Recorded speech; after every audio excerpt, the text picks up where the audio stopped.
going on, everybody? Welcome back to the channel. Today we're going to be continuing What If Goku Remembered the Saiyans. If you guys missed the last part, click the link above to check it out. And if you guys want to contact me and discuss past or future videos, you can hit me up over on Instagram or Discord, and we can have some pretty cool conversations. And if you want to support the channel, you can donate to my Patreon page, that is also linked down below. So without further ado, enjoy the video.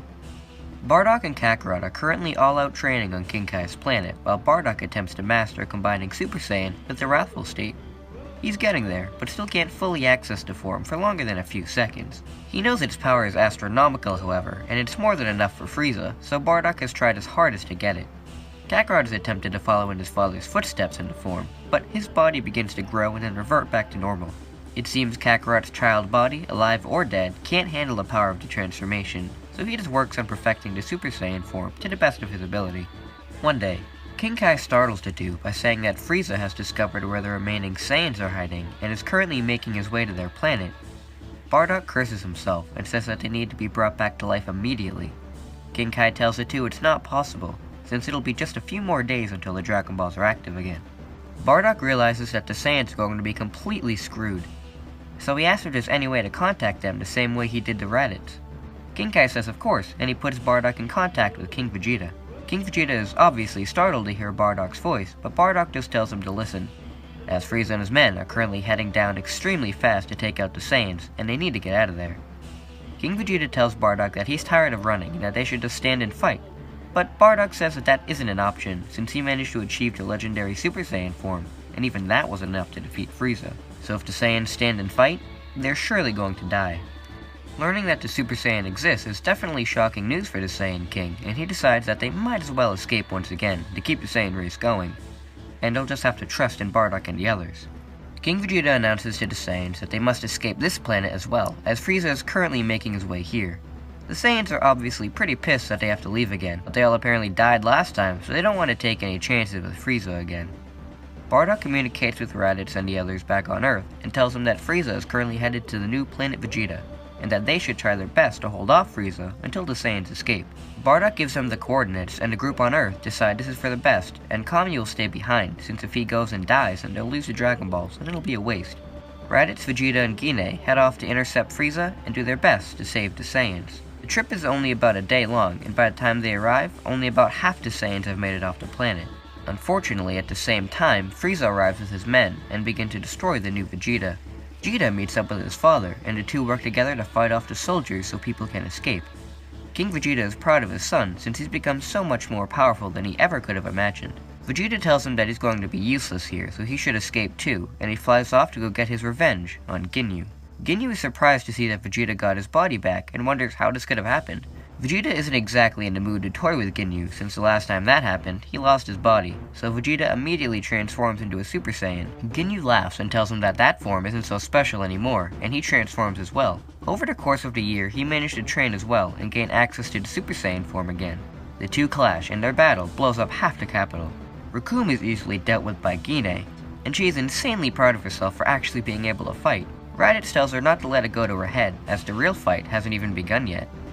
Frieza lands with Paragus and Broly, and he laughs, asking why these Saiyans choose to keep fighting, as it's just going to end the same way it always does against him. Raditz is fuming on seeing the Emperor, seeing his brother die before his eyes all over again, and he transforms into a Super Saiyan and rushes Frieza. But to his surprise, Broly steps in the way and stops him. Raditz is shocked in how he is able to hold him back, but Broly lets out a primal scream and pushes Raditz back into to engage. Guinea knows she's not a match for Frieza, so she just quickly escapes and goes off to fight more of the soldiers. Bardock and Kakarot ask if the Dragon Balls are active yet, and Kami says they'll be active in a few more hours, but Bardock yells at the god since they don't have a few hours, as the others are going to be killed. Kami knows he's right, and decides to try something risky, begins to power up, giving up some of his life force to get the Dragon Balls to become active earlier. And this actually works, and the Dragon Balls become active. Kami is extremely weakened for this, however, so Mr. Popo is the one to make the wishes. Since Kami trained himself so much, the Dragon Balls can now grant 2 wishes. So with the first wish, the Saiyans were killed by Frieza a year ago, should be brought back to life. And with the second, Mr. Popo asks for Bardock and Kakarot to be sent to New Vegeta. Shenron grants the wishes, and before they know it, Bardock and Kakarot instantly teleport to New Vegeta. They can sense the battles going on, so Bardock wishes his son luck, and the two part ways to help. Vegeta and Ginyu are equally matched, and both are badly bruised and beaten. Bardock then shows up and quickly blows Ginyu out of existence, sickened on how his body was taken and used for somebody else's personal gain, so it felt good to finish him off. He tries to help Vegeta back to his feet, but Vegeta just smacks his hand away, and he takes a Senzu Bean, regaining full health and getting his Zenkai in the process. Kakarot arrived to help Raditz against Broly, and the reunion is a nice one for the Saiyan brothers, as they are happy to fight together again. Broly is still far too weak for Kakarot, and with the two Saiyans working together, Broly is no match. Frieza notices Broly being knocked around and asks Paragus if this is the extent of his power, and Paragus says that he believes it is. Frieza tells him that's unfortunate, and he executes the Colonel right there and then. Frieza then yells out to Broly that his father is killed by a stray energy blast, and similar to the Broly movie, he explodes in rage and becomes a Super Saiyan. Broly begins to go off on a rampage now, and even Kakarot can't keep up. Kakarot knows that at this rate, not even Bardock will be a match for Broly, so he decides to use the Spirit Bomb to fight him off. Raditz tries his best to distract Broly, but he ends up getting severely battered, and this is where Bardock and Vegeta make their entrance to hold the beast back. Bardock is able to fight with the legendary Saiyan, but his power is increasing so fast it doesn't seem to matter. As Bardock is contemplating transforming into the wrathful Super Saiyan form, Kakarot tells him all to move out of the way, and he throws down a Spirit Bomb at Broly. Broly tries to hold back the attack, and surprisingly, he is able to even push it back. Kakarot unleashes all of his power, and even this is barely enough.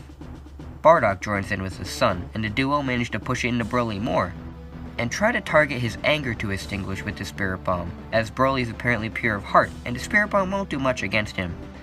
Bardock then powers up into the wrathful Super Saiyan state for a split second, and this energy pressure is enough to get Broly to crumble, and the Spirit Bomb consumes him. The anger in Broly is extinguished, and he reverts back to base, unconscious. The two then fall back to the ground with Kakarot exhausted, and Bardock tired from using the wrathful Super Saiyan state so early. Frieza is impressed with the Saiyan's power, but says this is where they all die, and he goes 100%, throwing himself at the two. Bardock and Vegeta are the only two who can stand and go up against Frieza. Even as 100%, Frieza is no match for two Super Saiyans fighting at once, and he is smacked around pretty brutally. Frieza is enraged in how these Saiyans have gotten so much more powerful, and he goes on a tantrum, ready to destroy this planet and everything on it. Bardock senses this, and as Frieza launches the Death Ball, he rushes under it, doing his best to hold the attack back. Frieza put all of his power into this attack, however, and it's not going to be easy to hold back. It's not an issue for Bardock, however, as he forces himself to go into the true Saiyan evolution state, the wrathful Super Saiyan form, and he throws the attack back at Frieza, and is consumed by his own attack. The Death Ball pushes Frieza out into space, and Bardock sends out a Ki Blast towards the ball, detonating it and completely erasing Frieza from existence. The reign of the Dictator, finally, thwarted. Bardock explodes in pain and collapses back to normal. Kakarot, Raditz, and Guine all rush over to him and give him a big hug, all of them crying that now they're finally free after all this time. Finally. Once the group all eats some Senzu, Bardock talks with King Vegeta and says that this planet is pretty trash, so maybe he can contact the rest of the Saiyans and have them find a new planet to stay on. Earth. King Vegeta has heard that this planet was a nice place for these guys, so maybe it won't be that bad. King Vegeta contacts all of the Saiyans who escape and tells them to set their new destination to Earth. All of the Saiyans make their way to the planet, and King Vegeta meets with King Furry to announce their arrival, and the king is happy to let these people stay on the planet, just as long as they promise not to go on a killing spree on the Earth's populace. The Saiyans establish a new colony, building a kingdom for themselves, and since they're all still so battle-hungry, most of them become mercenaries or police officers, fighting to either establish peace, or just because they get paid for it. They're still not great people, so they wouldn't really be good police officers, but hey, I'm sure they're still getting rolled. Worse people have. As for Bardock's family, they build their own house next to Grandpa Gohan, and live out there, training and farming. Vegeta would take up his duties as prince, but would occasionally go to visit his Earthling girlfriend, Bulma. Things for the Saiyans would go really well, and peace would reign on Earth for quite a few years.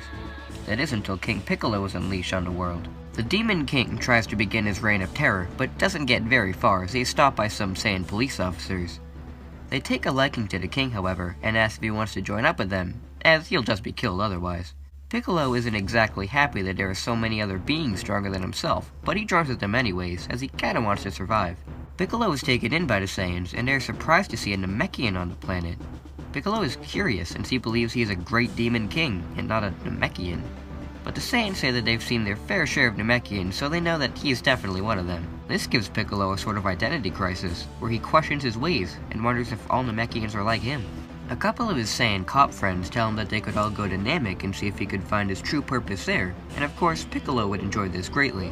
Maybe he could rule over that planet, you never know. So, the Demon King and his Saiyan comrades get on a ship and depart to Namek, to see if Piccolo can discover his true purpose there. And of course, as the Demon King leaves the Earth, another demon is making his way to the planet. But not just one, two Frost demons. King Cold and the rebuilt Frieza are approaching the planet, this time sure to get their revenge. But that's where we're going to leave things for right now. I hope you guys enjoyed this part, and hopefully you're going to enjoy the next one too. So, till we meet again guys, see you later!